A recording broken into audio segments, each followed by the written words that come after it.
ఉన్నాను. ఆయన అంటాడు, ఈ క్రిస్మస్ నెలలో మాకు జరిగే వ్యాపారం చాలండి, మిగిలిన 11 నెలల్లో ఈగలు దోమలు కొట్టుకుంటూ మేము గడిపేస్తాం అంటాడు. అంత వ్యాపారం జరిగిద్దట. ఏ వ్యాపారం? బట్టల వ్యాపారం. ఏమండి, బట్టల వ్యాపారం. ఇది ఒక్క నెల చాలండి మాకు. నిజమే, ఎక్కడ చూసినా ఏమండి రకరకాలటువంటి కార్యక్రమాలు, క్రిస్మస్ పేరు చెప్పి అనేకమైనటువంటి కార్యక్రమాలు కనబడుతూ ఉంటున్నాయి. సేవకుల నోటి వెంట వచ్చే సందేశాలకు కూడా కొదువు ఉండదు, వినే ఓపిక ఉండాలి. కానీ క్రిస్మస్ సందేశాలు ఎన్ని సందేశాలు వినొచ్చో ఏమండి, అటు తిప్పి ఇటు తిప్పి, ఎటువైపు నుంచి ఎటువైపుకో తిప్పేసి మొత్తానికి ఈ క్రిస్మస్ నెలంతా కూడా క్రిస్మస్ను ఆధారం చేసుకుని చెప్పి సేవకుల నోటి వెంట పలకబడి సందేశాలకు కూడా కొదువు ఉండదు. అయితే పిల్లలారా, సందేశము మనిషికి అవసరము, వాక్యం మనిషికి అవసరం. అయితే ఆ సందేశాల్లో బైబుల్ ఏం బోధిస్తుందో అదే అవసరమై ఉండాలి. ఈరోజు చాలామంది సేవకుల నోటి వెంట బైబుల్కు సంబంధము లేని ఎన్నో విషయాలు బోధించడం మనం చూస్తూ ఉంటాం. ప్రత్యేకంగా క్రిస్మస్ దినాలలో ఎన్నో రకాలటువంటి తప్పుడు బోధలు, ఎన్నో రకాలటువంటి దేవుని బిడ్డలారా తప్పుడు బోధలు క్రైస్తవ సమాజంలో పేరుకుపోతున్నాయి. ఒకడంటాడు, యేసుక్రీస్తుకి మరియ రక్తం ఉంది కాబట్టి యేసు మనలాంటి మానవుడే, కాకపోతే యేసుక్రీస్తు మన పాపముల కొరకు మరణించాడు అని ఒకడు ఒక సందేశం బోధిస్తాడు. ఇంకొకడు ఇంకొక సందేశాన్ని బోధిస్తూ యేసు ప్రభు పుట్టినప్పుడు 3 గ్రహాలు ఒకటిగా వచ్చాయి, ఏర్పడ్డాయి. అలా ఆ 3 గ్రహాల్లో నుంచి వచ్చినటువంటి ఆ వెలుగే ఒక నక్షత్రంలాగా జ్ఞానులకు దారి చూపింది. ఇది నాసా వాళ్ళ టీం కంప్యూటర్లో ఈ రహస్యము దొరికింది అని ఇంకొకడు బోధిస్తాడు. ఇంకొకడు అంటాడు, యేసుప్రభు పుట్టినప్పుడు జ్ఞానులు వచ్చారు కదా, బయలుదేరడం 4 జ్ఞానులు బయలుదేరారు, కానీ ప్రభు దగ్గరికి 3 వచ్చారు. మధ్యలో ఒకడు పండుకున్నాడు. ఆ తర్వాత వాడు నిద్రలో నుంచి మేలుకొని ఏకాయకిన సిలువ దగ్గరికి వచ్చేస్తాడు అని ఇంకొకడు అంటాడు. ఈ జ్ఞానులు వచ్చారు కదా, వీళ్ళు తూర్పు దేశం నుండి వచ్చారు. తూర్పు దేశం అని అంటే ఇండియా, పాకిస్తాను, ఇరాను, బబులోను, ఈ దేశాలకు సంబంధించినటువంటి జ్ఞానులు వాళ్ళు అని చెప్తూ ఉంటారు. ఇంకొకడు అంటాడు, అసలు జనవరి 1 నీకు ఎలా వచ్చిందో నీకు తెలుసా అని ప్రశ్నిస్తాడు. సరే, ఎలా వచ్చింది అని అడిగితే, యేసు ప్రభు డిసెంబర్ 25న పుట్టాడు. ఆయనకు 8వ రోజున యెరూషలేం దేవాలయంలో సున్నతి చేశారు, పేరు పెట్టారు. అందువలన ఆ డిసెంబర్ 25 నుంచి 8 రోజులు లెక్క పెడితే జనవరి 1 వస్తుంది. అందుకని జనవరి 1 అలాగున ఏర్పడింది. దీనికి ఆధారం ఏంటనంటే యేసు అనే పేరు రోము గ్రంథాలలో వ్రాయబడింది అని అంటాడు. మరి యేసు ప్రభు డిసెంబర్ 25న పుట్టాడని ఈ మహానుభావుడికి ఎవరు చెప్పాడో తెలియదు. చాలామంది అనుకునే మాట ఏమిటనంటే యేసు ప్రభు డిసెంబర్ 25న పుట్టాడు అనుకుంటారు. అది అబద్ధం, అది వాస్తవం కాదు. పిల్లలారా, 2 విషయాలు మనం చాలా జాగ్రత్తగా నేర్చుకోవాలి. ఒకటి, యేసు ప్రభు పుట్టుక. 2, యేసు ప్రభు యొక్క మరణము. ఇవి 2 సరి అయినటువంటి డేట్స్, తేదీలు బైబిల్లో వ్రాయబడలేదు. యేసుప్రభు పుట్టాడు, ఈ లోకంలో జన్మించి లోకానికి వచ్చాడు ఆయన. బట్ ఎప్పుడు అనేది అది ఒక రహస్యం. ఆ తేదీ ఎవ్వనికి తెలియదు. అలాగే యేసుప్రభు శిలువ పైన మరణించాడు. అయితే ఆ మరణించినటువంటి దినము అది శుక్రవారం అని, పునరుత్థానం ఆదివారం అని మాత్రమే వాక్యము ద్వారా మనకు అర్థమవుతుంది తప్ప వాస్తవానికి ఏ డేట్న, ఏ నెల, ఏ సంవత్సరం, ఏ తేదీన ప్రభు మరణించారు అనేది బైబిల్లో వ్రాయబడలే. ఎందుకో తెలుసా? ఏమండి? వ్రాయలేక కాదు, వ్రాయటం ఇష్టం లేక, వ్రాయించడం ఇష్టము లేక. ఎందుకో తెలుసా? ఒకవేళ ఆయన పుట్టిన దినం పలానా సంవత్సరం, పలానా నెల, పలానా దినం అని రాయించినట్లయితే, ఆయన మరణించిన దినం పలానా సంవత్సరం, పలానా నెల, పలానా దినం అని రాయించినట్లయితే ఈ 2 దినాలు క్రైస్తవులకు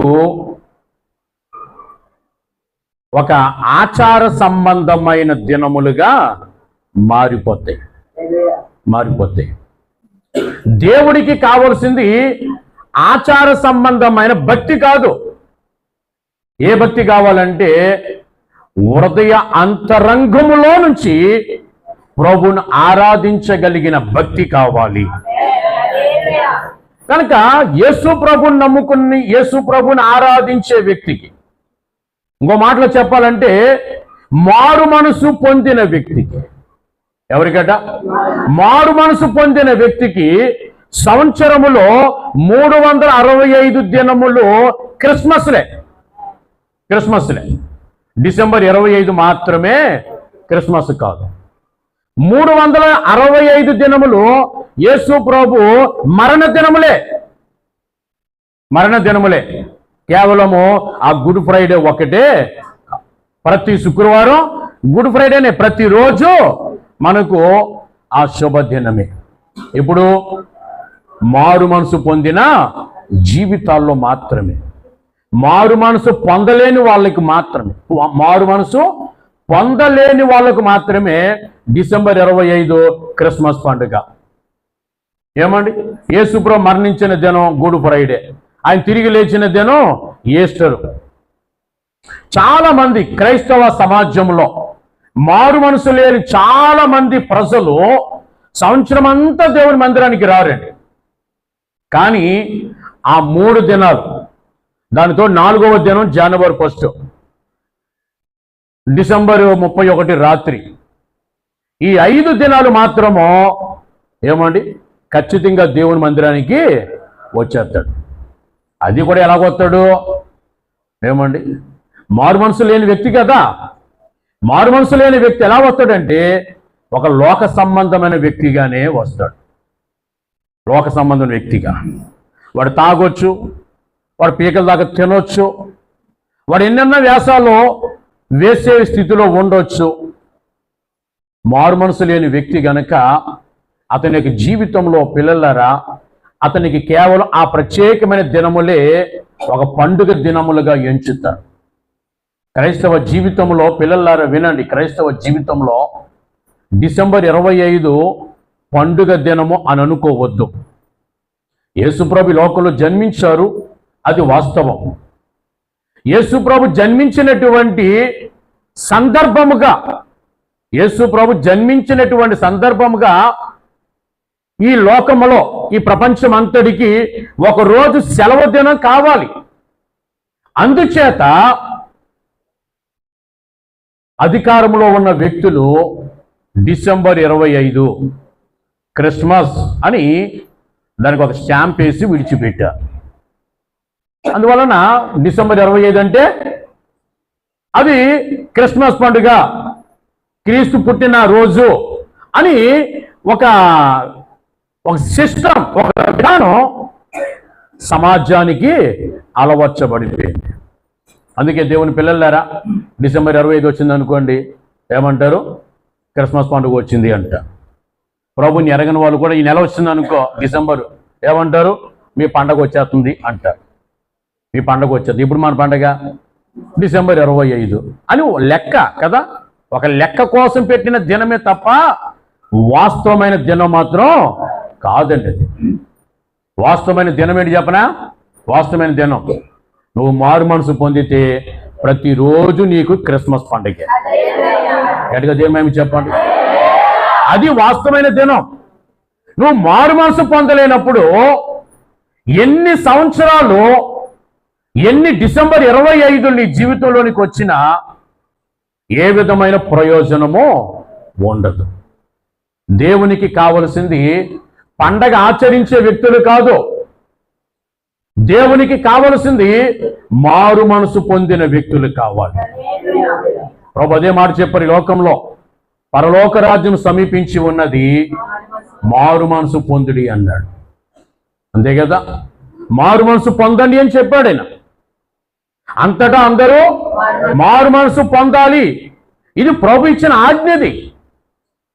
ప్రతి వ్యక్తి మారు మనసు పొందాలి. ఇది దేవుని మాట, ఇది దేవుని ఆజ్ఞ. అందుకే దేవుణ్ణి ఆరాధించి, యేసు ప్రభుని ఆరాధించే ప్రతి వ్యక్తి కూడా మారు మనసు పొందిన వారుగా ఉండాలి. ఇంకొకడు అంటాడు, వేదాలలో పురాణాలలో కన్యకు పుడతాడని రాయబడ్డది, అది బైబిల్లో నెరవేర్చబడింది, ఇది నా పరిశోధన అంటాడు. ఇలా చెప్పుకుంటూ వెళ్తే పిల్లలారా, ఈ రోజున క్రైస్తవ సమాజంలో తప్పుడు సిద్ధాంతాలు, తప్పుడు బోధలు, తప్పుడు సందేశాలు కోకొల్లలుగా ఉన్నాయి. లెక్క పెట్టలేనన్ని తప్పుడు బోధలు క్రైస్తవ సమాజంలో ప్రకటించబడుతున్నాయి, కనబడుతున్నాయి. సంవత్సరం వెంబడి సంవత్సరం పేరుకుపోతున్నాయి. పిల్లలారా, ఆ పైన చెప్పిన ఆ బోధలన్నీ కూడా వాక్యానికి విరుద్ధమైన బోధలు. మరి సత్యం ఏంటి? వాక్యం ఏం బోధిస్తుంది? వాక్యం ఏం బోధిస్తుంది? ఈ క్రిస్మస్ గురించి వాక్యం ఏం బోధిస్తుంది అని అంటే, దేవుడు మానవుణ్ణి సృజించాడు. ఆమె చెప్దామా? మొట్టమొదటి దేవుడు ప్రపంచమంతటిని సృజించిన తరువాత దేవుడు మానవుని సృజించాడు. పురుషునిగాను స్త్రీనిగాను సృజించాడు. వారికి ఆదాము హవ్వ అని పేర్లు పెట్టాడు. మానవ జాతికి ఆదాము హవ్వ మొదటి తల్లిదండ్రులు, ప్రారంభకులు. అయితే ఈ ప్రారంభ తల్లిదండ్రులు ఏం చేశారు అని అంటే, దేవుని మాటను ధిక్కరించారు. దేవుడు చెప్పిన మాటకు వారు లోబడలేదు. మాట అయితే విన్నారు కానీ మాటకు వారు లోబడలేదు. అందువలన మనిషి జీవితంలోనికి పాపం ప్రవేశించింది. ఆ పాపం వలన మనిషి మరణానికి గురయ్యాడు, నరకమునకు పాత్రుడయ్యాడు, ఎంచబడ్డాడు. అయితే పిల్లలారా, దేవుని ప్రేమ మనలను రక్షించడానికి మానవుడిగా కన్యక గర్భములో జన్మించాడు. ఆమె చెప్పండి. దేవుని ప్రేమ మనలను రక్షించడానికి, మరణము నుండి రక్షించడానికి, నరకము నుండి రక్షించడానికి, ఉగ్రత నుండి రక్షించడానికి, దేవుని ప్రేమ మనల్ని రక్షించడానికి కన్యక గర్భములో జన్మించాడు. అది పిల్లలారా మనం చదువుతూ ఉంటున్నాం. గలతీ పత్రిక 4వ అధ్యాయము 4వ వచనంలో ఏం చదవమనంటే, కాలము పరిపూర్ణమైనప్పుడు దేవుడు తన కుమారుని పంపాను, ఆయన స్త్రీ యందు పుట్టి. పిల్లలారా గమనించండి, కాలము పరిపూర్ణమైనప్పుడు దేవుడు స్త్రీ యందు పుట్టాడు. కాలము పరిపూర్ణమైనప్పుడు ఏ కాలం అది? మనిషిని రక్షించవలసిన కాలము, మనిషిని విమోచించవలసిన కాలము, మనిషిని నరకము నుండి, ఉగ్రత నుండి తప్పించవలసిన కాలము సమీపించినప్పుడు దేవుడు ఏం చేస్తాడు అనంటే, ఈ భూమి మీద ఒక స్త్రీ గర్భమున, పురుషుని ఎరుగని ఒక కన్యక వివాహము కాని ఒక స్త్రీ గర్భమున మానవుని ప్రమేయము లేకుండా ఒక పరిశుద్ధుడిగా సర్వోన్నతుని శక్తి చేత ఆమె నింపబడినప్పుడు మరియా అనే స్త్రీ గర్భవతి అయి కుమారుని కని ఆయనకు యేసు అని పేరు పెట్టారు. ఆమె చెప్పండి. యేసు అంటే రక్షకుడు. యేసు అంటే రక్షకుడు. కాలం పరిపూర్ణమైనప్పుడు దేవుడు స్త్రీ గర్భమును పుట్టాడట. ఎందుకు పుట్టాడైనా? స్త్రీ గర్భమును ఎందుకు జన్మించాడనంటే నన్ను నిన్ను లోకంలో ఉన్న ప్రతి మనిషిని రక్షించడానికి. చెప్పండి, దేనికోసమట? రక్షించడానికి. మరణము నుండి రక్షించడానికి, నరకము నుండి రక్షించడానికి, ఉగ్రత నుండి రక్షించడానికి, శాపము నుండి రక్షించడానికి ఒక రక్షకుడిగా దేవాది దేవుడు స్త్రీ గర్భమున ఈ భూమి మీద జన్మించాడు. ఎప్పుడట? వాక్యం అంటుంది కాలము పరిపూర్ణమైనప్పుడు. పిల్లలారా, కాలము పరిపూర్ణమైనప్పుడు దేవుడు మానవుడిగా ఈ భూమి మీద జన్మించాడు. కానీ కాలము పరిపూర్ణ కానప్పుడు, పరిపూర్ణం అయినప్పుడు దేవుడు మానవుడిగా యేసు అనే పేరు మీద భూమి మీద జన్మించాడు. కాలము పరిపూర్ణం కానప్పుడు, పరిపూర్ణము కానప్పుడు యేసు ప్రభు యొక్క రాకడను గురించి, ఆయన పుట్టుకను గురించి ఎన్నో విషయాలు పరిశుద్ధ గ్రంథములో రాయించాడు. యేసు ప్రభు భూమి మీద జన్మించడానికి 100 సంవత్సరాల క్రితం మరియు 1000 సంవత్సరాల క్రితము యేసు ప్రభు యొక్క ఆ జన్మ పరిస్థితిని గురించి, జన్మ దినమును గురించి కాదు, గుర్తుపెట్టుకోవాలి. జన్మ దినమును గురించి కాదు, జన్మ పరిస్థితిని గురించి యేసు ప్రభు ముందుగానే ఎన్నో విషయాలు పరిశుద్ధ గ్రంథంలో రాయించాడు. అవన్నీ ప్రవచనాలు అని చెప్పబడ్డాయి. పాత నిబంధనలో అవన్నీ ప్రవచనాలుగా చెప్పబడ్డాయి. కొత్త నిబంధనకు వచ్చేసరికి ఆ ప్రవచనాల యొక్క నెరవేర్పు జరుగుట మనం చూడగలుగుతూ ఉంటాం. దేవుమేమి చెప్పండి. పిల్లలారా, ఈ రోజున ఒక ప్రత్యేకమైనటువంటి సందేశము మనము దేవుని వాక్యములో నుండి జ్ఞాపకం చేసుకుందాం. పరిశుద్ధ గ్రంథంలో యాకోబు అనే ఒక వ్యక్తిని గురించి రాయబడ్డది. యాకోబు ఎవరతడు అనంటే ఇసాకు కుమారుడు, అబ్రహాముకు మనవడు యాకోబు. ఆ యాకోబును దేవుడు ఆశీర్వదించి ఇశ్రాయేలు అని పేరు పెట్టాడు. యాకోబు ఇశ్రాయేలుగా మార్చబడ్డాడు. ఆ యాకోబు జీవితాన్ని, కుటుంబాన్ని దేవుడు ఆశీర్వదించి యాకోబుకు 12 మంది కుమారులను దేవుడు అనుగ్రహించాడు. ఎంతమంది అట? 12 మంది కుమారులను దేవుడు అనుగ్రహించాడు. ఆ 12 మంది కుమారులకు యాకోబు అతని భార్య పేరులు పెట్టారు. పిల్లలారా, ఈరోజు మనం నేర్చుకునే సందేశం ఏంటంటే యాకోబు కుమారుల పేరులు, యాకోబు కుమారుల పేరులు, ఆ పేరులలో దేవుని చేత చెప్పబడిన, ప్రస్తావించబడిన ఆ పేర్లలో యేసుక్రీస్తు పుట్టుక సందేశము. ఆమె చెప్పండి అందరూ కూడా. యాకోబు కుమారుల పేరులు, ఆ పేరులలో యేసుక్రీస్తు పుట్టుక సందేశము. యాకోబుకు 12 మంది కుమారులు. ఆ 12 మంది కుమారులను గురించి ఆదికాండంలో రాయబడ్డది.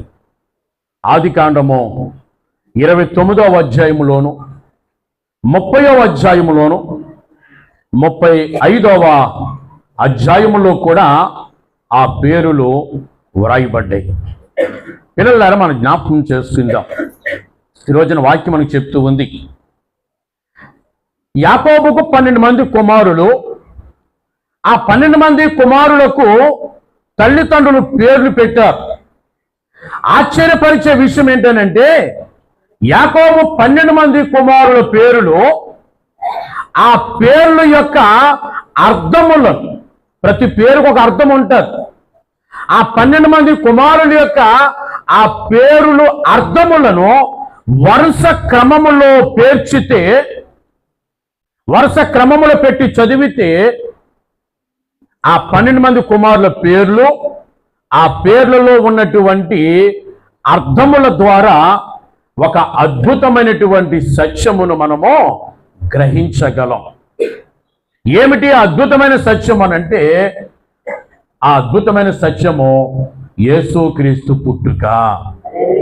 ఆమేన్ చెప్పండి. యేసుక్రీస్తు పుట్టుక. చిన్న చిన్న పేర్లలో లోతైన మర్మము దాగి ఉన్నది. పిల్లలారా, యేసుక్రీస్తు మానవుడిగా ఈ లోకములో జన్మించే విధానం, యేసు ప్రభు మానవుడిగా ఈ లోకంలో జన్మించే విధానం ముందుగానే కొన్ని వేల సంవత్సరాల క్రితమే దేవుడు మనకు తెలుపుచున్నట్లుగాను, దేవుని యొక్క ప్రణాళికను ఈ పేర్లలో ఉన్న అర్థము ద్వారా దేవుని యొక్క ప్రణాళికను మనము గ్రహించగలం. ఏంటి ఆయన ప్రణాళిక? ఆయన పుట్టుక విధానమును గూర్చినటువంటి దేవుని యొక్క ప్రణాళిక. రండి ఆదికాండంలోనికి 29వ అధ్యాయంలో 32వ వచనంలో చివరికి ఇలా రాయబడ్డది, నా పెనిమిటి నన్ను ప్రేమించిన కదా అనుకొని అతనికి రూబేను అని పేరు పెట్టాడు. మొదటి కుమారుని పేరు రూబేను. రూబేను అంటే అర్థం ఏంటంటే కుమారుడు జన్మించేను అని అర్థం. చాలా జాగ్రత్తగా గుర్తుపెట్టుకోండి. 12 మంది కుమారులు, యాకోబుకు 12 మంది కుమారులు. ఈ 12 మంది కుమారులకు పేర్లు పెట్టారు తల్లిదండ్రులు. ఆ పేర్ల యొక్క అర్థమును మనము దేవుని వాక్యములో ధ్యానిస్తూ ఉంటున్నాం. మొదటి కుమారుని పేరు రూబేను. రూబేను అంటే అర్థం ఏంటనంటే కుమారుడు జన్మించెను అని అర్థం. రెండవ కుమారుని పేరు ఇలాగ రాయబడ్డది 33వ వచనం చివరి మాటలో, యెహోవా విన్నాడు గనుక ఇతని నాకు దయచేసెననుకొని అతనికి షిమ్యోను అని పేరు పెట్టాడు. షిమ్యోను అంటే అర్థము మన మాట వినువాడు అని అర్థం. ఎవరట? మన మాట వినువాడు. ఆ తర్వాత 34వ వచనంలో నా పెనిమిటి నాతో హత్తుకొని ఉండును, అతని 3 కుమారులను కంటిని అనుకున్న, అందుచేత అతనికి లేవి అని పేరు పెట్టెను. లేవి అంటే అర్థము జతపరచబడిన వాడు. రూబేను అంటే అర్థము కుమారుడు జన్మించను. షిమ్యోను అంటే మన మాట వినువాడు. లేవి అని అంటే జతపరచబడిన వాడు. ఆ తర్వాత 4వ కుమారుడు పుట్టాడు, అతను యోధా అని పేరు పెట్టారు. యోధా అంటే స్తుతి అని అర్థము.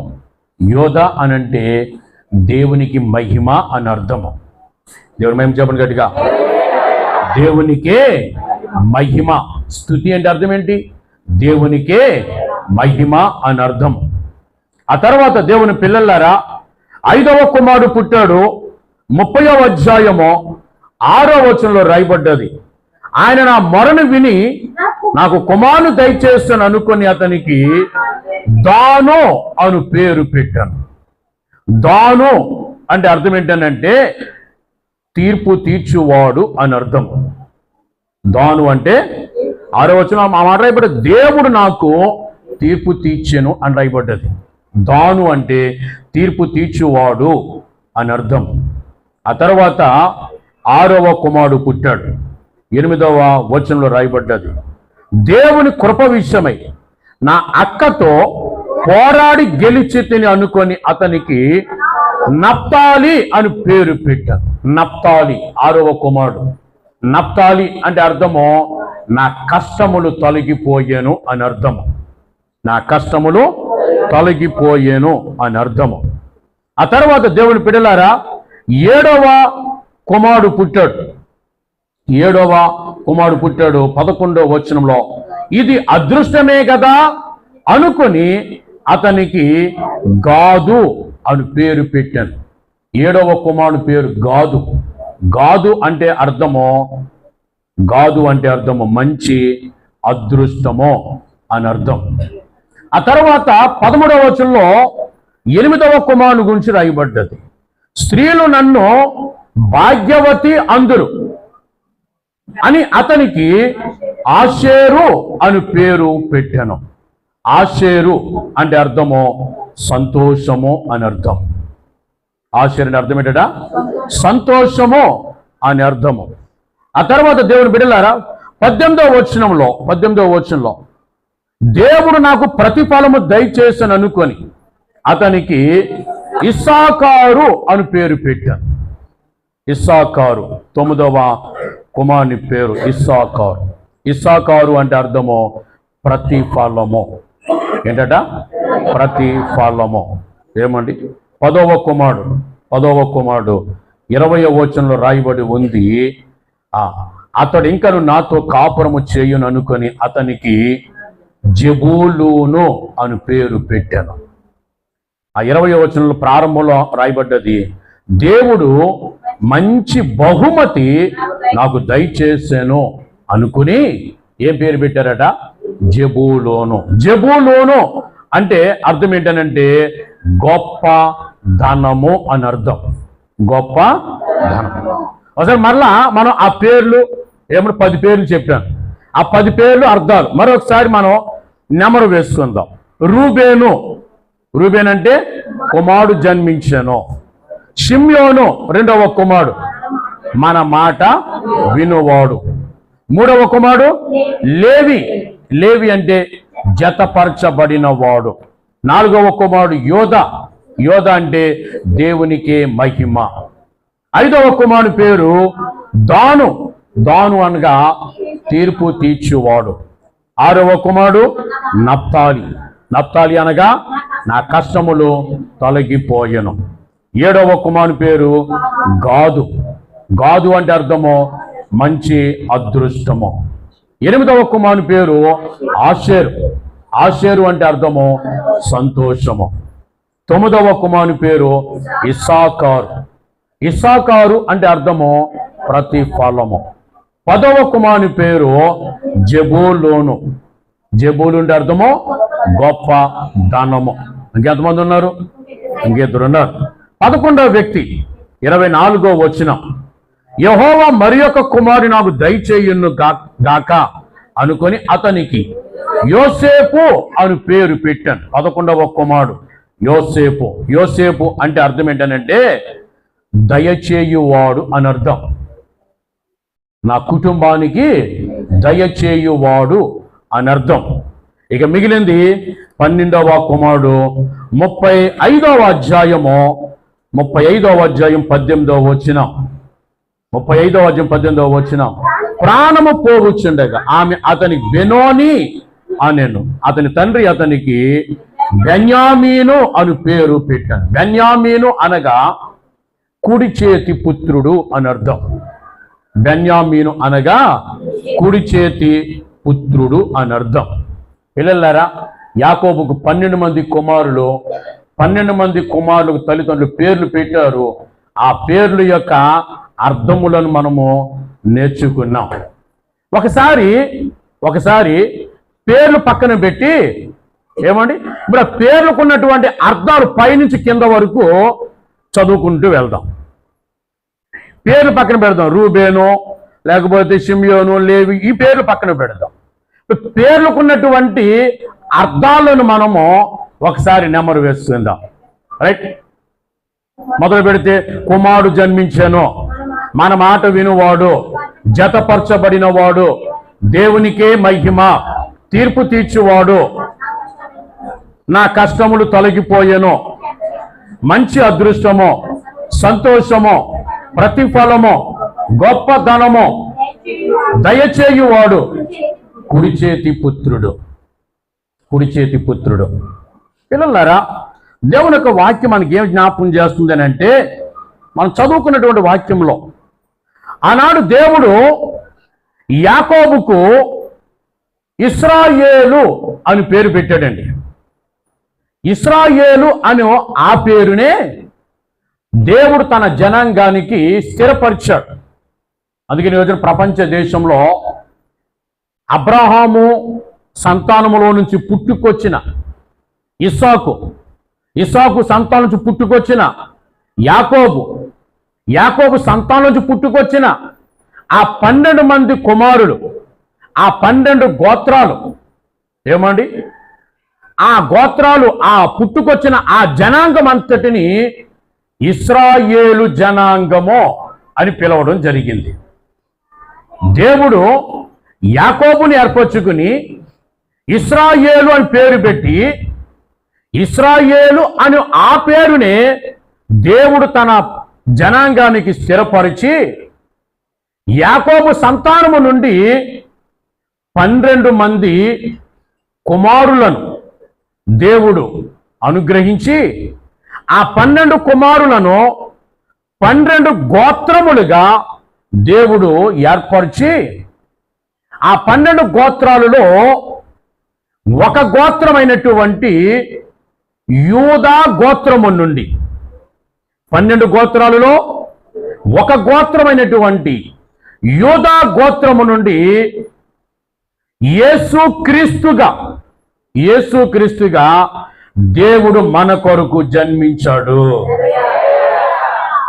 దేవుడు మన కొరకు జన్మించడం మాత్రమే కాదు, ఆయన జన్మించడం ద్వారా దేవుడు మనకు గొప్ప రక్షణ అనుగ్రహించారు. ఆమె చెప్పండి గట్టిగా. చూసారా, అనాది కాలంలో దేవుడు అబ్రహాముని ఎన్నుకున్నాడు. అబ్రహాముకు 100 సంవత్సరాల వయసులో ఇస్సాకు అనే కుమారుని ఇచ్చాడు. ఆ కుమారునికి 2 పిల్లల్ని ఇచ్చి, అందులో నుంచి యాకోబును దేవుడు ఎన్నుకుని, యాకోబుకు 12 మంది కుమారులను దేవుడిచ్చి, ఆ 12 మంది కుమారులను 12 గోత్రాలుగా దేవుడు స్థిరపరిచి, ఆ 12 గోత్రాల్లో నుంచి ఒక గోత్రము దేవుడు మరలా ఎన్నుకుని, యూదా గోత్రములో నుండి ఏమండి, సాక్షాత్తు ఆ దేవాది దేవుడు, సృష్టికర్త అయినటువంటి దేవుడు ఈ భూమి మీద ఉన్న మనుషులందరినీ రక్షించడానికి, విమోచించడానికి, మరణము నుండి, శాపము నుండి, ఉగ్రత నుండి, నరకము నుండి రక్షించడానికి సాక్షాత్తు ఆ దేవాది దేవుడు, సృష్టికర్త అయినటువంటి దేవుడే మానవుడిగా ఈ భూమి మీద జన్మించి యేసు అని పేరును పెట్టుకుని, ఈ రోజున ఆ యేసు అనే ఆ పేరు ద్వారానే ఈ భూమి మీద ఉన్న మనుషులందరికీ దేవుడు గొప్ప రక్షణ అనుగ్రహించారు. వాక్యం సెలవిచ్చే మాట ఏమిటనంటే, అద్భుతమైన మాట వాక్యం సెలవిస్తూ ఉంది. అపోస్తలుల కార్యముల గ్రంథం 4వ అధ్యాయము 12వ వచనంలో అద్భుతమైన మాట రాయబడ్డది. మరి ఎవరి వల్లను రక్షణ కలగదు, ఈ నామమునని మనము రక్షణ పొందవలనని ఆకాశము క్రింద మనుషులలో ఇయ్యబడిన మరి ఏ నామమున రక్షణ పొందలేమో. ఎంత అద్భుతమైన సత్యం అండి. మనుషులకు ఎన్నో పేర్లు ఉన్నాయి. పుట్టిన ప్రతి మనిషికి తల్లిదండ్రులు పేరు పెడతారు. ఈ భూమి మీద ఎన్ని 100 కోట్ల మంది మనుషులు ఉన్నారో అన్ని 100 కోట్ల పేర్లు ఉన్నాయి. కానీ వాక్యం ఏమంటుందనంటే, ఈ భూమి మీద ఏ మనిషి పేరులో నుండి కూడా రక్షణ కలుగదు. ఒకే ఒక్క పేరులో రక్షణ ఉంది. ఆ ఒక్క పేరే యేసు అనే పేరు.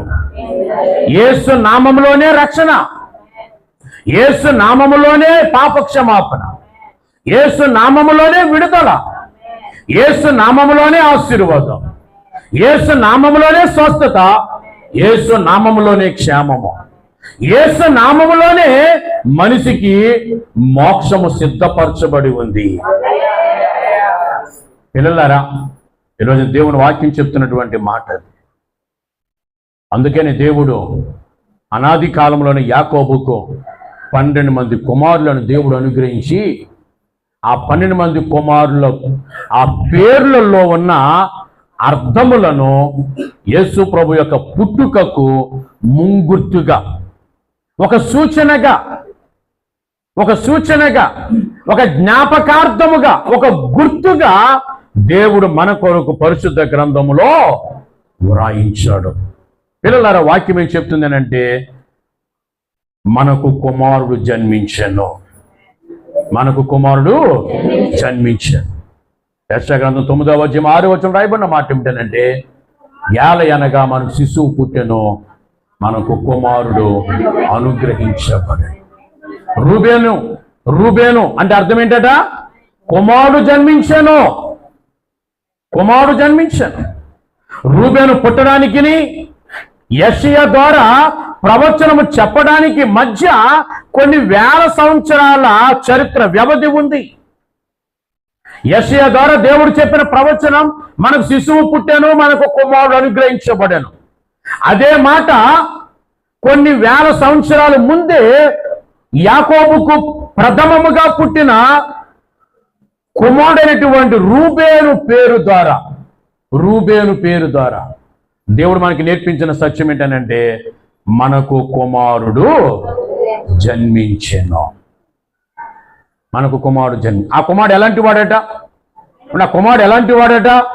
ఇప్పుడు యాకోబుకు 2వ కొడుకునిచ్చి ఆ కొడుకు షిమ్యోను పేరు పెట్టి, ఇప్పుడు దేవుడు మన కొరకు ఈ భూమి మీద పుట్టిన ఆ లోక రక్షకుడు ఎలాంటి వాడో చెబుతూ ఉన్నాడు. షిమ్యోను అంటే అర్థం ఏం చెప్పుకున్నాం? మాట వినువాడు. మన కొరకు లోకంలో రక్షకుడిగా పుట్టిన ఆ యేసు ప్రభు ఎలాంటి వాడు అని అంటే, యేసు ప్రభు మన మాట వినువాడు. ఆమెను చెప్పండి గట్టిగా. యేసు ప్రభు ఎలాంటి వాడట? మన మాట వినువాడు. మన కొరకు కుమారుడిగా జన్మించాడు. ఆ జన్మించినటువంటి కుమారుడు ఎలాంటి వాడు అంటే, మన మాట వినేవాడు, నా మాట నీ మాట వినేవాడు. ఆయనకున్నటువంటి అనేకమైన పేర్లలో ఒక పేరు ఏమిటనంటే, ప్రార్థన ఆలకించువాడు. ఏం పేరట? ప్రార్థన ఆలకించువాడు. ఎవరు ప్రార్థన చేసిన వింటాడు, ఎవరు తలంచుకున్న పలకరిస్తాడు, పలుకుతాడు. ఏమండి? ఎవరు పిలిచినా ఆయన పలుకుతాడు, నేను ఉన్నాను అని అంటాడు. ఎలాంటి పరిస్థితుల్లో అయినా సరే యేసు ప్రభు తలంచుకుంటే చాలు, ఆయన మన మాట వినేవాడు, నేను ఉన్నాను అని మనకు ధైర్యమును అనుగ్రహించే దేవుడు. ఆ తర్వాత దేవుని బిడ్డలారా, యాకోబుకు 3వ కుమారుని దేవుడిచ్చి ఆ కుమారునికి ఒక పేరు పెట్టాడు, లేవి అని పెట్టాడు. అంటే దాని అర్థము జతపరచబడినవాడు. దేవుడు ఎవరు అనంటే, మనకు జతపరచబడినవాడు. దేవుడు ఎవరండి? మనకు జతపరచబడినవాడు. అంటే అర్థం ఏంటంటే, తోడుగా ఉండేవాడు. జతపరచబడినవాడు అంటే నీతో ఉండేవాడు. ప్రభు చెప్పారు, నీవు వెళ్ళు ప్రతి స్థలమునకు నీతో పాటు నేను వచ్చేదను, నేను నీకు తోడుగా ఉండేదను. యేసు ప్రభు ఎవరండి అని అంటే, ఆయన మన మాట వినేవాడు, ఆయన మనకు తోడుగా ఉండేవాడు. మన ప్రతి పరిస్థితుల్లో మనుషులు తోడుగా ఉండలేకపోవచ్చు కదండి. కొన్ని జీవితాలు, కొన్ని పరిస్థితులు, కొన్ని కుటుంబాలు నేను చూస్తూ ఉన్నప్పుడు, కొన్ని కుటుంబాల్లో కొంతమంది వ్యక్తులు, పిల్లలుండి, మనవళ్ళుండి, కుటుంబం ఉండి, బంధువర్గం ఉండి, కానీ కొన్ని జీవితాలు ఎలా ఉంటాయో తెలుసా? ఒంటరిగా బ్రతుకుతూ ఉంటారు. ఒంటరిగా బ్రతుకుతూ ఉంటా. పగలంతా ఎవరెవరు కనబడతారు, కానీ సాయంకాలం అయ్యాక, చీకటి పడ్డాక, రాత్రి అయ్యాక ఏమైపోతారు? ఇక ఒంటరిగానే ఉండాలి, ఒంటరిగానే తిరగాలి, ఒంటరిగానే మసలాలి, ఒంటరిగానే పండుకోవాలి. ఒకవేళ ఒంటరితనంలో ఏదైనా చిన్న బలహీనత వస్తే, ఏదైనా చిన్న సమస్య వస్తే, ఏదైనా చిన్న భయం వస్తే ఎవరిని పిలవాలో అర్థం కాదు మనుషుల పరంగా కదా. కానీ పిల్లలారా, ఈ దినం ప్రభు ఏం చెప్తున్నారనంటే, మనుషులు నీకు దూరంగా ఉండొచ్చు, కానీ నువ్వు కన్నవారు, నిన్ను కన్నవారు నీకు దూరంగా ఉండొచ్చు, కానీ నీ తోబుట్టిన వారు, నీ బంధువర్గం నీకు దూరంగా ఉండొచ్చు, కానీ నీ కొరకు ఈ లోకంలో జన్మించినటువంటి యేసు ప్రభు ఎల్లప్పుడూ నీకు తోడుగా ఉండేవాడు. నిన్ను విడవను ఎడబాయనని వాగ్దానము చేసిన గొప్ప దేవుడు ఆయన. అందుకే నాలుగో కుమారుని ఇచ్చినప్పుడు యోధా అని పేరు పెట్టారు. దాని అర్థం ఏంటనంటే దేవునికే మహిమ, దేవునికే మహిమ. నిజం. దేవుని బిడ్డలారా, మన దేవుడు ఎలాంటి వాడనంటే, మన దేవుడు స్తుతులకు పాత్రుడు, మహిమకు యోగ్యుడైన, ఏమండి, ఆరాధనకు యోగ్యుడు. దేవుని బిడ్డలారా, మన దేవుడు స్తోత్రార్హుడు, స్తుతించుటకు యోగ్యుడు, అర్హుడు. పరలోకంలో కోటాను కోట్ల దేవదూతలు చెబుతూ ఉన్నారు, నీవే అర్హుడవు, నీవే అర్హుడవు, నీవే అర్హుడవు. దేనికి? మేము నిన్ను స్తుతించడానికి, మేము నిన్ను ఘనపరచడానికి, మేము నిన్ను పొగట్టడానికి నీవే అర్హుడవు. నిజమే పిల్లలారా, ఈరోజు మన ప్రభు ఎలాంటి వాడనంటే ఆయన అర్హుడు. నిత్యం ఆయనను ఘనపరచాలి, నిత్యం ఆయనను స్తుతించాలి. స్తుతి అనే మాట మన నోట్లో ఉండాలి, స్తుతి అనే మాట మన హృదయంలో ఉండాలి, స్తుతి అనే జీవితం మన బ్రతుకులో ఉండాలి. మన బ్రతుకులో స్తుతి అనే పరిస్థితిని మనం కలిగి ఉండాలి. నిత్యము దేవుని స్తుతించు వారముగా మనం ఉండాలి. మేలైన దేవుని స్తుతించాలి, కీడైన దేవుని స్తుతించాలి. ఆరోగ్యంలోనూ దేవుని స్తుతించాలి, అనారోగ్యంలో దేవుని స్తుతించాలి. నలుగురు ఉన్నప్పుడు దేవుని స్తుతించాలి, ఒంటరిగా ఉన్నప్పుడు కూడా దేవుని స్తుతించడం నేర్చుకోవాలి. పరిస్థితులు బాగుంటే దేవుని స్తుతిస్తాను, పరిస్థితులు తారుమారైతే దేవునికి దూరం అవుతాననే పరిస్థితి ఉండకూడదు. పిల్లలారా, పరిస్థితులు ఒకవేళ నీ జీవితంలో తారుమారు అవ్వచ్చు, కానీ నువ్వు దేవుని స్తుతించడం వలన, నువ్వు దేవుని మహిమపరచడం వలన తారుమారైనటువంటి నీ పరిస్థితులను దేవుడు తిరిగి నీకు అనుకూలముగా మార్చగలిగిన దేవుడు ఆయన. పిల్లలారా, 5వ పేరు పెట్టారు, దాను అన్నారు. దాను అంటే అర్థం ఏంటి? తీర్పు తీర్చువాడు. దేవుడు ఎవరు? తీర్పు తీర్చే దేవుడైనా. ఏమండి, మంచివారికి తీర్పు తీస్తాడు, చెడ్డవారికి తీర్పు తీరుస్తాడు. బైబిల్ చెప్తూ ఉంది, మన నోటి వెంట పలికే వ్యర్థమైన ప్రతి మాటను గురించి మనం దేవునికి లెక్క అప్పగించాలి. దేవుడు న్యాయవంతుడు. దేవుడు ఎవరు? న్యాయవంతుడు, అన్యాయస్తుడు కాదు. నీ విధానాన్ని బట్టి, నీ బ్రతుకును బట్టి, నీ నడవడికను బట్టి తీర్పు ఉంటుంది. ఒక రోజున మనమందరము ఆయన న్యాయపీఠము ఎదుట మనం నిలవబడతాం. ఒక రోజు వస్తుంది పిల్లలారా, దేవుని ముందు నిలవబడతాం. ధవల సింహాసనము, ఒక తెల్లని సింహాసనం మీద తెల్లని వస్త్రాలు వేసుకుని దగదగా మెరుస్తున్నటువంటి ఆ తెల్లటి జుట్టును ధరించిన వాడై, ఆయనను చూడటానికి మన 2 నేత్రములు కూడా సరిపోనంత ఒక అద్భుతమైనటువంటి దివ్య రూపమును కలిగిన వాడే యేసుప్రభు సింహాసనం మీద కూర్చుని ఉన్నప్పుడు మనమందరము ఆ సింహాసనం ఎదుట నిలవబడతాం. ఆ రోజున గ్రంథాలు విప్పబడతాయి. ఏంటా గ్రంథాలు? బ్రతుకు గ్రంథము తెరవబడుతుంది. నా బ్రతుకు ఒక గ్రంథం దేవుడు నియమించాడు, నీ బ్రతుకు కూడా దేవుడు ఒక గ్రంథాన్ని నియమించాడు. ఉదయం లేచిన మొదలు రాత్రి పండుకునే వరకు ఈ భూమి మీద మనం పుట్టి మనకు ఊహ జ్ఞానము తెలిసినది మొదలుకొని, ఏది మంచో ఏది చెడో మనకు ఊహ తెలిసిన ఆ దినము మొదలుకొని మన కన్ను మూసే రోజు వరకు మన జీవితానికి సంబంధించిన మంచి విషయాల గ్రంథంలో రాయబడతాయి, చెడు విషయాలు కూడా గ్రంథంలో రాయబడతాయి. ఒక రోజున నువ్వు దేవుని ముందు నిలవబడినప్పుడు నీ బ్రతుకు గ్రంథము తెరవబడుతుంది. పిల్లలారా, అందులో రాయబడిన దానిని బట్టి నీకు నాకైన తీర్పు జరుగుతుంది. రికమెండేషన్ పనిచేయవు. అక్కడ రికమెండేషన్ పనిచేయవు. పనిచేసేదల్లా ఒకటే, ఏంటది? ఆ గ్రంథములో వ్రాయబడిన నీ క్రియలను బట్టి. అందుకే ప్రభువు అంటున్నారు, ఇదిగో నేను త్వరగా వచ్చుచున్నాను, వాని క్రియల చొప్పున ప్రతి వానికి జీతము నేను సిద్ధపరిచి తిని అన్నాడు. దేవుడు మనకి జీతం సిద్ధపరిచాడు. ఆ జీతం మంచిదో చెడ్డదో నాకు తెలియదు. అసలు నా జీతం ఎలాంటిదో కూడా నాకు తెలియదు. నా కొరకు దేవుడు నాకు సిద్ధపరిచిన నా జీతం ఎలాంటిదో కూడా నాకు తెలియదు. ఇక నీ జీతం సంగతి నాకేం తెలుసు? నీ జీతం సంగతి నీకు తెలియదు. ఆ జీతం మంచిదా చెడ్డదా అనేది ఈరోజు నీ క్రియల మీద ఆధారపడి ఉంది.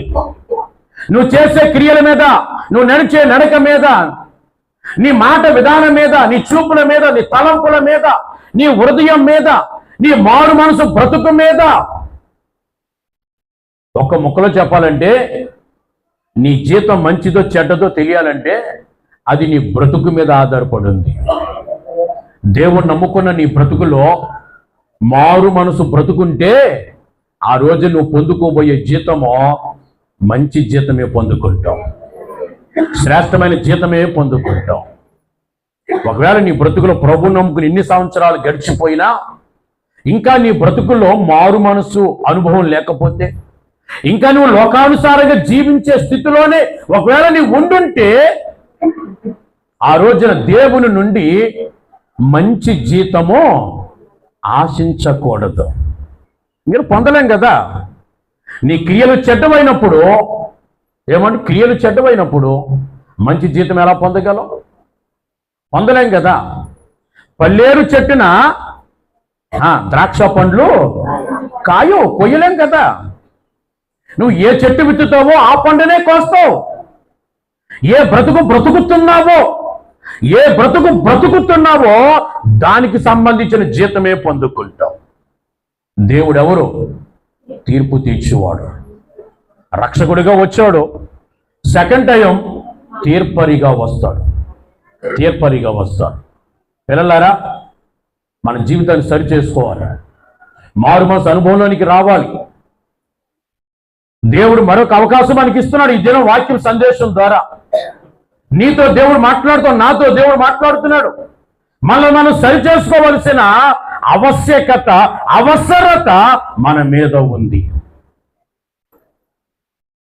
మన జీవితాన్ని సరి చేసుకుని మారు మనసు అనుభవాన్ని కలిగి ఈ భూమి మీద దేవుడు చెప్పినట్లుగా మనం జీవించగలిగితే ఆ రోజున దేవుని నోటి వెంట భలా నమ్మకమైన మంచి దాసుడా, నీ యజమానుని సంతోషంలో పాలు పొందుము అంటాడు దేవుడు.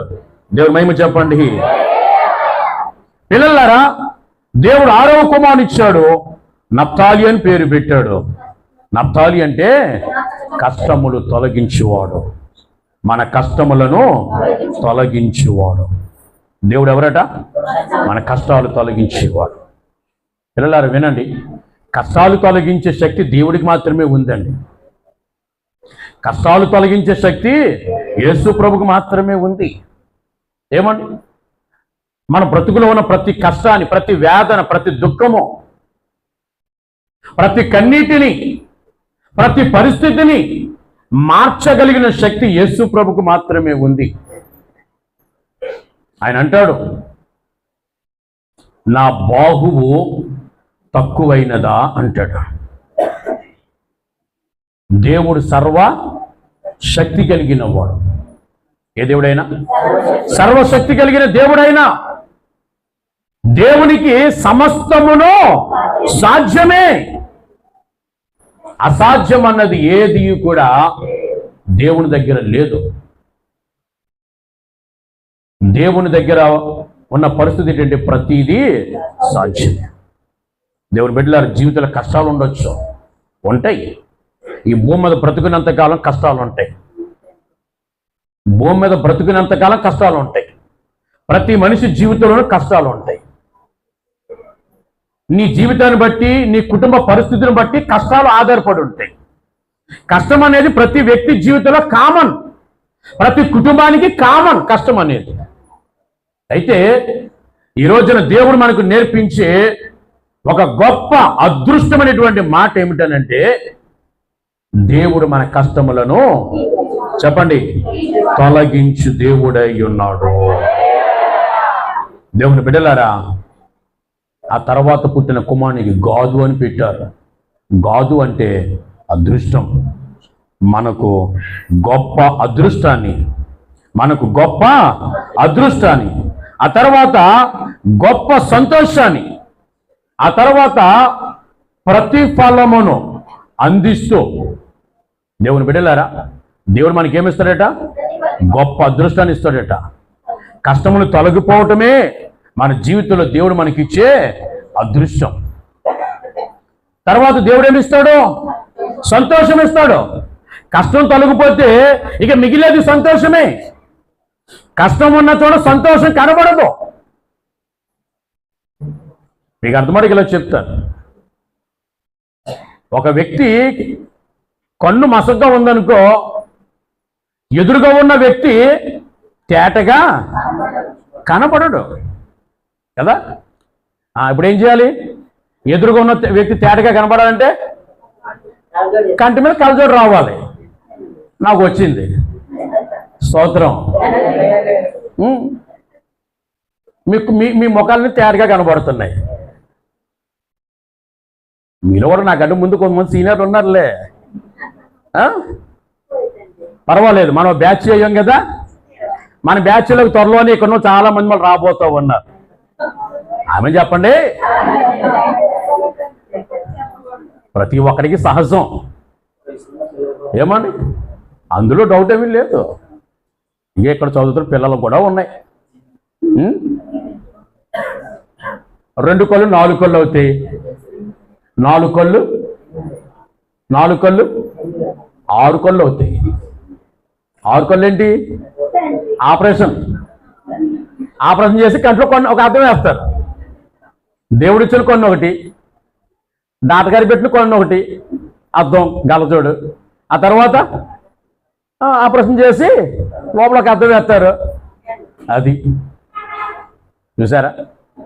2 కళ్ళు జాగ్రత్తగా కాపాడుకుంటే 4 కళ్ళు నుంచి 6 కళ్ళు నుంచి తప్పించుకుంటాం.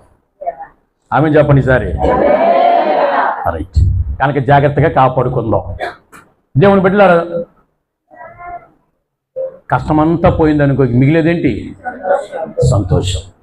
దేవుడు మనకు సంతోషమును, సమాధానమును ఇచ్చే దేవుడు, గొప్ప ప్రతిఫలాన్ని ఇచ్చే దేవుడు, గొప్ప ధనమును దేవుడు మనకిచ్చే దేవుడు. దేవుని బిడ్డలారా, దేవుడు మన కుటుంబానికి సమస్తమును దయచేయు దేవుడు. చిట్ట చివరిగా ఆయన ఎవరు అనంటే, ఆయన కుడి చేతి పుత్రుడు. ఆమె చెప్పండి గట్టిగా. దేవుడు ఎవరట? కుడి చేతి పుత్రుడు, కుడి చేతి కుమారుడు.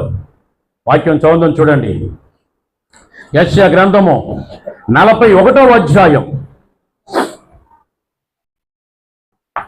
యెషయా గ్రంథము 41వ అధ్యాయము 9-10 వచ్చిన.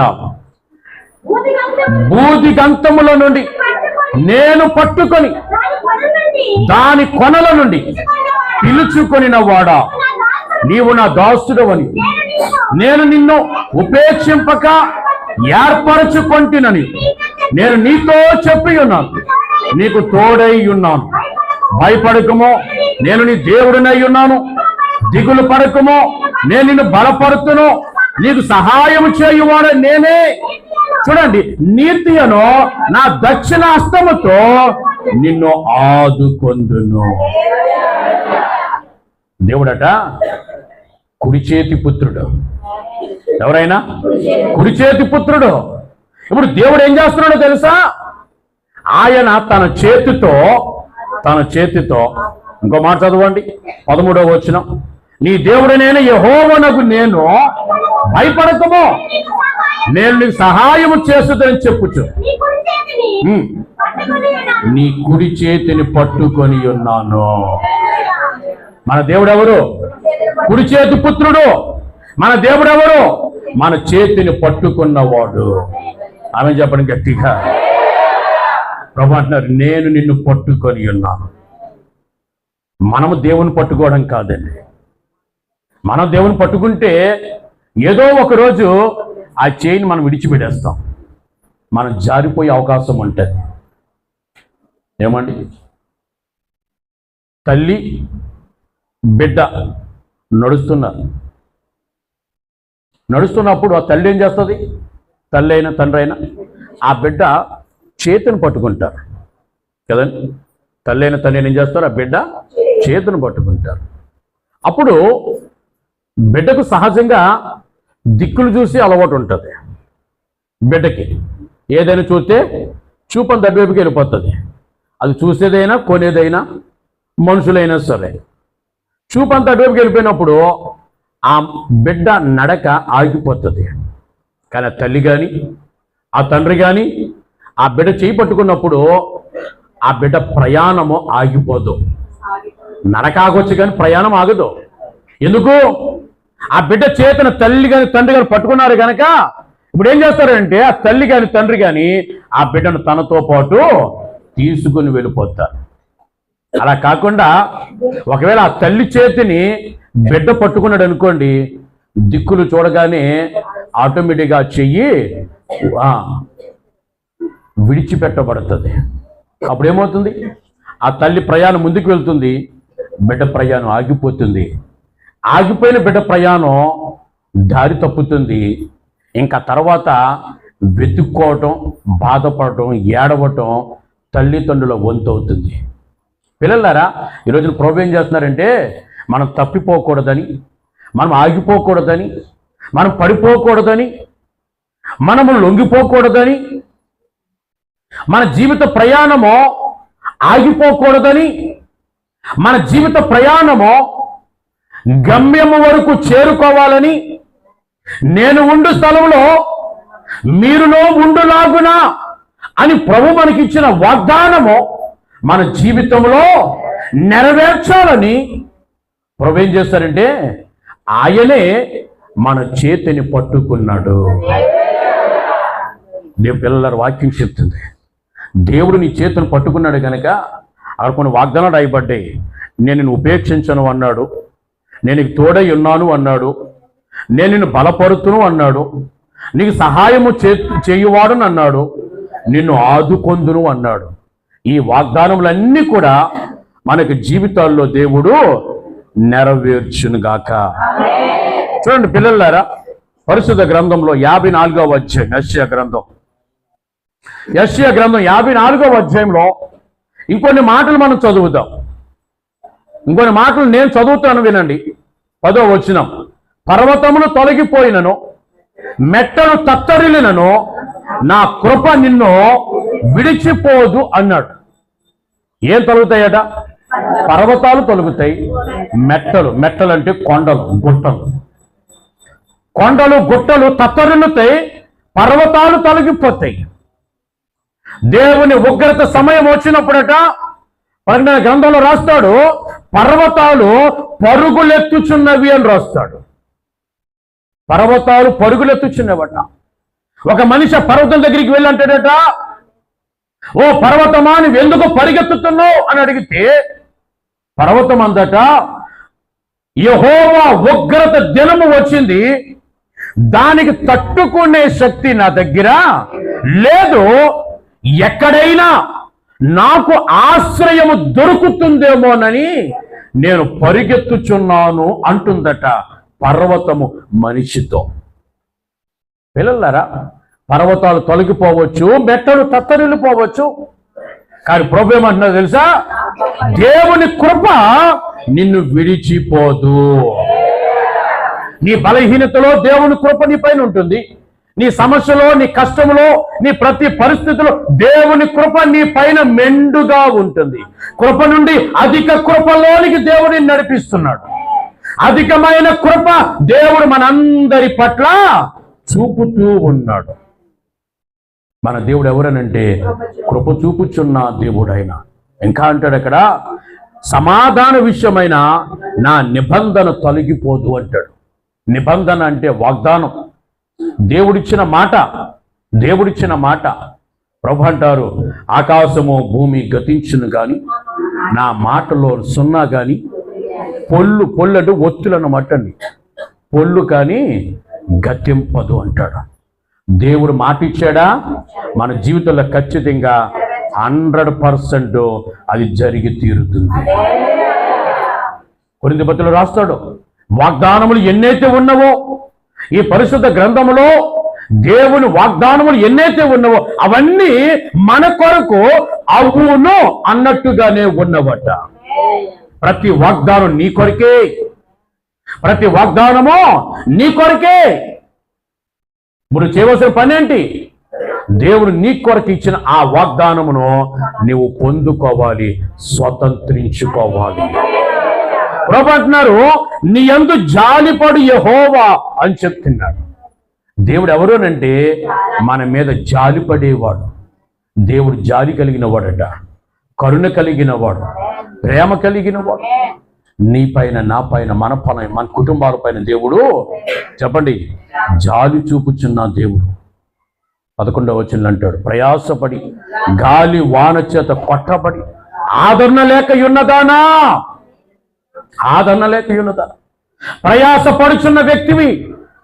మనిషి జీవితంలో ప్రయాస అంత ఇంత కాదు.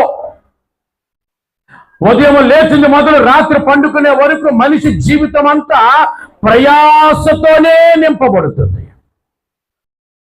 ప్రభు చెప్పారు, ఈ లోకంలో మన కొరకు, మన కుటుంబం కొరకు మనం పడే ప్రయాస నిష్ఫలమవుతుందట.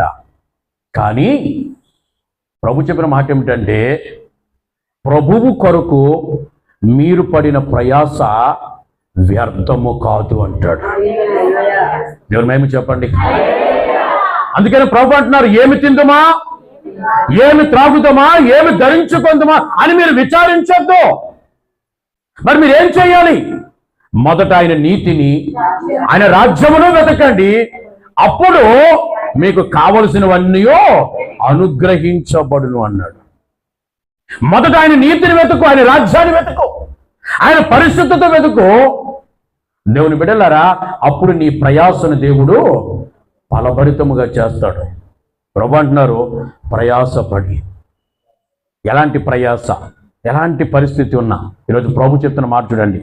గాలి వాన చేత పట్టబడి, తుఫాను వచ్చింది. మనకంటే వర్షము తక్కువగా ఉంది, కానీ ఈ తుఫాను తీరం దాడుతున్న ప్రాంతాలలో దాని ప్రభావం చాలా ఎక్కువ. ఏమంట, ఆ తీరం దాటి పరిస్థితుల్లో ఆ తుఫాను యొక్క ప్రభావం ఎంత భయంకరంగా ఉంటుందని అంటే, ఇంట్లో ఉన్నవారు కూడా గజగజ వణికిపోతారు. ఎందుకని? ఆ గాలి వచ్చి ఇంటిని కొట్టి ఇల్లు కూలిపోతుందేమో అనే భయం. పిల్లలారా, ప్రభు చెప్తున్నారు, గాలి వానల చేత కొట్టబడి. ఏంటి ఆ గాలి వాన అంటే? తుఫాను ద్వారా వచ్చిన గాలి వాన కాదవి. గాలి వాన అంటే శ్రమలో, బాధలో, సమస్యలో, కన్నీరు, దుఃఖము, వేదన, బలహీనత, ఇవన్నీ గాలి వానలతో పోల్చబడ్డాయి. ఒకరోజున ప్రభు సముద్రం మీద ప్రయాణం చేస్తూ ఉంటే సడన్ గా, అకస్మాత్తుగా సముద్రం మీద ఒక పెద్ద తుఫాను రేగి అలలు ఎగసి పడుతున్నాయట. గాలి విసిరి ఆ పడవను కొడుతుందట. అప్పుడు ప్రభు అన్నారు, ఏమని తెలుసా? గాలి ఆగు అన్నారు. గాలి ఆగిపోయింది. సముద్రమా శాంతించు అన్నారు. సముద్రం శాంతించింది. వాక్యం సెలవిస్తుంది, ఆయన సెలవీయగా తుఫానులు ఆగేను. తుఫానులు ఆగేను. తుఫానే ఆగినప్పుడు సముద్రాన్ని అల్లకల్లోలం చేసిన తుఫానే ఆగినప్పుడు, పిల్లలారా, ఈరోజు ప్రభు చెప్తున్నారు, నీ జీవితంలో ఎదురైన ఆ గాలి వానలు అవెంత దేవుడు ఆపడానికి అవెంత ఏమండి తుఫానుని ఆపగలిగిన శక్తిమంతుడైన. అందుకే ఈరోజు ప్రభు అంటున్నారు, ప్రయాసపడి గాలి వాన చేత కొట్టబడి ఆదరణ లేక ఉన్నదానా. ఏం లేదట, ఆదరణ లేదు.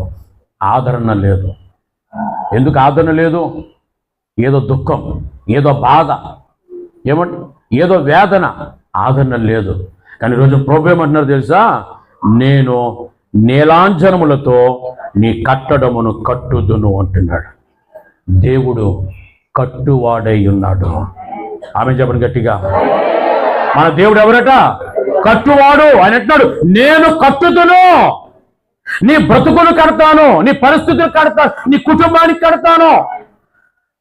దేవుడు నిన్ను కట్టువాడు, నీ కుటుంబానికి కట్టువాడు అయి ఉన్నాడు. 127 కీర్తనలు అంటాడు, యెహోవా కట్టని ఎడల కట్టువారి ప్రయాసం వ్యర్థము అంటాడు. దేవుడు కట్టకపోతే మనం కట్టలేం, మన ప్రయాసం అంతా వ్యర్థమైపోతుంది. దేవుడు కట్టితేనే మన ప్రయాస ఫలభరితముగా ఉంటుంది. ఎబ్రీ పత్రికలో రాస్తూ అంటాడు 3వ అధ్యాయం 3వ వచనంలో, సమస్తమును కట్టినవాడు దేవుడే అని అంటాడు. సమస్తానికి కట్టింది ఎవరట? దేవుడు సమస్తమును కట్టగలిగిన వాడు. ఆమె చెప్తామా? దేవుడు సమస్తమును కట్టగలిగిన వాడు. పిల్లలారా, ఈ రోజున ఆయన మన జీవితాలను కట్టే దేవుడు, మన కుటుంబాలను కట్టే దేవుడు, మన పరిస్థితులను కట్టే దేవుడు. 13వ వచనంలో అంటాడు, నీ పిల్లలందరూ యెహోవా చేత ఉపదేశము నందుదురు, నీ పిల్లలకు అధిక విశ్రాంతి కలుగు. మన పిల్లలకి ఏం కలిగిద్దట? విశ్రాంతినిస్తానంటున్నాడు దేవుడు. ఈరోజు ఆలోచన చేస్తే పిల్లలకు విశ్రాంతి లేదు, పెద్దవాళ్ళకు విశ్రాంతి పిల్లలను బట్టి కొదువైపోతుంది. ఈ రోజున చాలా మంది పిల్లలకి ఏమి లేదయ్యానంటే విశ్రాంతి లేదు. ఎందుకు? రకరకాల వ్యసనాలకు లొంగిపోయారు, బానిసైపోయారు. రకరకాల వ్యసనాలు ఆ వాటి నుంచి బయట పడలేకపోతున్నారు. ఆ పిల్లల జీవితాలను చూసి చాలాసార్లు తల్లిదండ్రులు కుమిలిపోతూ, ఏడుస్తూ, కన్నీరు కారుస్తూ, అయ్యో నా పిల్లలు బ్రతికించేనా అని రోధిస్తున్న కుటుంబాలు, జీవితాలు. పిల్లలారు, ఈ రోజున ప్రభు నీకు ఇస్తున్న వాగ్దానం ఏంటంటే, ఈ రోజున నీ పిల్లలు వారి జీవితాలు విశ్రాంతి లేక వ్యసనాలకు అలవాటు పడిపోయి, లోకంలో పడిపోయి, చెడు స్నేహాలకు బానిసలైపోయి, ఒకవేళ నీ జీవితానికి దుఃఖమును కలిగించే స్థితిలో ఉన్నారేమో. ఇదిగో ప్రభు నీకు ఒక వాగ్దానం ఇస్తున్నాడు. ఆ వాగ్దానము నమ్ము. ఆ వాగ్దానం ఎత్తుపట్టి నీ అనుదిన ప్రార్థనలో దేవుని దగ్గర మొర్రపెట్టు. ఏంటి ఆ వాగ్దానం అనంటే, నీ పిల్లలకు దేవుడు అధిక విశ్రాంతినిస్తాను అంటున్నాడు.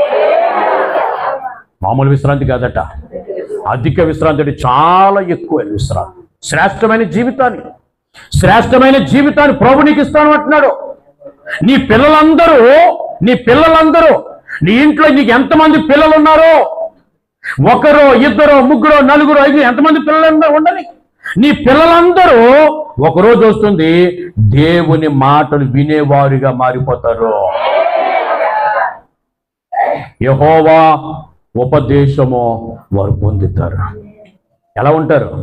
దేవుని మాటలు వినేవారిగా, దేవుని మాటలు పట్టించుకునేవారు, దేవుని మాటలు లోబడేవారిగా, దేవుని మాటల ప్రకారం జీవించేవారిగా రాబోతుంది త్వరలోనే ఆ శ్రేష్టమైన అద్భుతమైన దినము. నీ పిల్లల జీవితంలో నువ్వు చూడబోతున్నావు. 14వ వచనం అంటాడు, నువ్వు భయపడనక్కర్లేదు, బాధించేవారు నీకు దూరముగా ఉందరు, భీతి నీకు దూరముగా ఉండును. భీతి అంటే భయం. ఇప్పుడైతే మనకు సమీపంగానే ఉంది. కానీ ప్రభు అంటున్నారు, ఆ భయం అట ఏమవుతుంది? నీకు దూరముగా వెళ్ళిపోతుంది. నువ్వు భయపడే పరిస్థితులు మారిపోబోతున్నాయి. ప్రభు అంటున్నారు, ఎవరైతే నిన్ను బాధిస్తారో వారందరూ నీకు దూరముగా ఉంటారు. 15వ వచనంలో అంటాడు, నీకు విరోధముగా గుంపు కూడువారు నీ పక్షపు వారొగుదురు అంటాడు. నీకు విరోధముగా గుంపు కూడువారు. ఎందుకు గుంపు కూడారు? నీకు విరోధంగా ఎందుకు గుంపు కూడారు? వాళ్ళ ఉద్దేశం, వాళ్ళ టార్గెట్ ఒకటే, ఎలాగైనా సరే నిన్ను పడగొట్టాలి, నిన్ను నాశనం చేయాలి, ఎలాగైనా సరే నీకు నష్టాన్ని కలిగించాలి, నిన్ను బాధించాలి, నిన్ను సంతోషంగా ఉండనివ్వకూడదు. ఏదో ఏదో ఏదో చేసైనా సరే నిన్ను బాధించాలి, నిన్ను శ్రమ పెట్టాలన్నదే నీకు విరోధముగా గుంపు కూడిన వారి ఆలోచన. బట్ ఈరోజు ప్రభు నీకు ఇస్తున్న వాగ్దానం ఏంటో తెలుసా? నీకు విరోధంగా గుంపు కూడిన వారందరూ కూడా నీ పక్షపు వారగుదురు. ఏమవుతారు తెలుసు? వాళ్ళందరూ నీ ఫ్రెండ్స్ అయిపోతారట. ఏమవుతారు? వాళ్ళందరూ మన ఫ్రెండ్స్ అయిపోతారట. నాకు వ్యతిరేకంగా గుంపు కూడిన వారు నాకు ఫ్రెండ్స్ అయిపోతారట. నీకు వ్యతిరేకంగా గుంపు కూడిన వారు నీకు ఫ్రెండ్స్ అయిపోతారట. ఎందుకో తెలుసా? ఆయన మన కుడి చేతి పుత్రుడు. యేసుప్రభు ఎవరట? మన పుత్రుడైన మన కుమారుడుగా వచ్చాడు, మనకు కుమారుడుగా అనుగ్రహించబడ్డాడు. ఆయన మన కుడి చేతి పుత్రుడు. ఆయన మన చేతిని పట్టుకున్నాడు.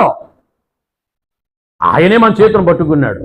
అందుకే పిల్లలారా, దేవునికి విరోధముగా, అద్భుతమైన మాట చదువుదాం చూడండి, 17వ వచనం.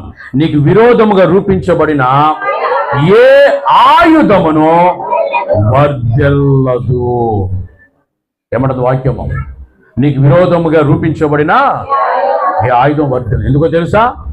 దేవుడే నీకు మిత్రపక్షం అయిపోయాడు. దేవుడే నీకు తోడుగా ఉన్నప్పుడు, దేవుడే నీ ప్రక్కన ఉన్నప్పుడు, ఏమండి, దేవుడు మన పక్కన ఉంటే మనకు విరోధులు ఎవరు అంటాడు. ఆయన మన పక్షమున ఉండగా మనకు విరోధులు ఎవడు? అసలు విరోధి అనేవాడే ఉండడు. దేవుడు నీ పక్షమున ఉంటే నీ జీవితంలో విరోధులు కూడా స్నేహితులుగా మారిపోతారు.